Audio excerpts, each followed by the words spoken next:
Rezeki ni semua dari dia. Kita kerja, tapi yang bagi rezeki siapa? Allah. Kita berniaga, yang majukan perniagaan kita siapa? Allah.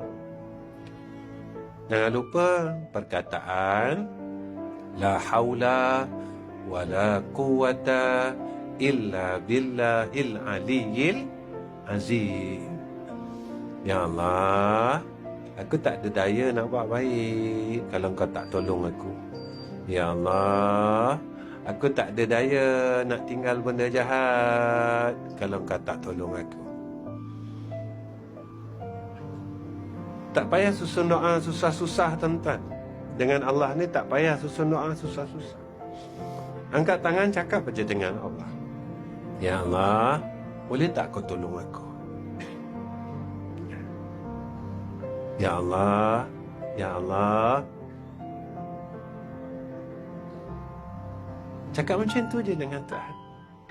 Ya Allah, boleh tak kau sayang aku?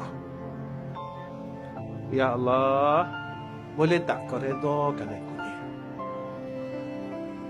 Cakap dengan Allah macam tu je. Tak payah susah, tuan-tuan. Ya Allah, boleh tak pimpin aku ni ke jalan kau yang lurus? Itu je. Tak susah dengan Allah. Dengan orang nak kena karang surat. Kalau kita nak minta tolong dengan orang, kita kena susun ayat. Tak? Tak kena kat dia, susahlah. Tapi dengan Allah senang aja. Ya? Mudah aja dengan Allah.